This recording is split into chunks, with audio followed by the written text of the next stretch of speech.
Hey everybody, what's going on tonight? So I just want to do a video overview on my wheels on the 2020 Yamaha R6. I realize I never made a video for them at all, so do one tonight. I have the OZ Racing. These are the Gas RS forged aluminum wheels. I guess they made a limited or special edition batch of these in this matte anodized blue color for the R6 and the R1. So I was able to get my hands on a set of these. Paid, I think, $3,600 for them, so definitely a little pricey. They are a 6-spoke forged aluminum. Quality on these things are awesome. I really like the color on them. It's like a matte blue. I wanted to get the Moto wheels for these, but for some reason they don't have a 5.5 inch wheel in production for the R6. All they have is the 6-inch rear wheel, which would be for the R1. So I was gonna do Marchesini, but they were a super long extended wait, I think like 12 or 14 weeks or something. And these were actually in stock in a warehouse in the United States, so I was able to get these. I do have the new Michelin Pilot Road 6s mounted on these.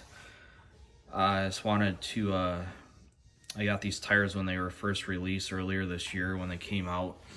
A lot of good feedback on them. Since this bike is going to be a mix, mostly street, and once I do get time, since I work a lot, I like to get some track days in. But out here in Phoenix, Arizona, I think these tires should be decent out here, and they have a couple 100 miles on them so far, I think, and so far they've been pretty good, no slips or anything like that. So get some more mileage on them and see how they are. Overall weight savings on these compared to OEM were 7 pounds combined between front and rear, and that is a pretty substantial amount for rotational mass on this thing. So yeah, 7 pounds I think is a pretty decent weight savings. And kind of tight here in my garage, but there's the back one. There's 6-spoke wheel, and then the underslung caliper on it. And then I went with Super Sprox. I think they make the sprockets for these wheels. I did a steel sprocket and stuck with OEM in the rear at 45 teeth.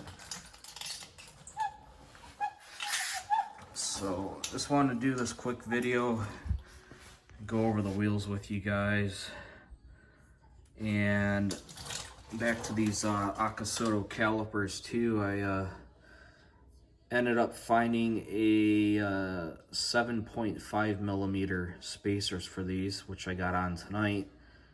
And these are better than what I had on previous with the 7 millimeter spacers. So just a little bit extra on these, and the rotor on this, as you can see now, is right where it should be, or pretty close to it. So these are just a little bit better than the other spacers I had on, and fit better on this. So this thing's ready to ride. It's just weather out here in Arizona now is getting pretty chilly at night. Now I think it's supposed to be down in the lower mid 40s tonight, so wanted to go for a ride, but not today.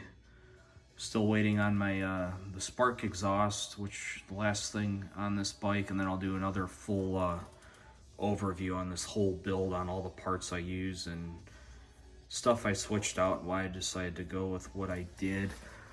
Another issue I'll go over real quick too is the when I was bleeding these brakes out, I was getting a slight drip coming from the bottom of the hose, even though it was all the way on.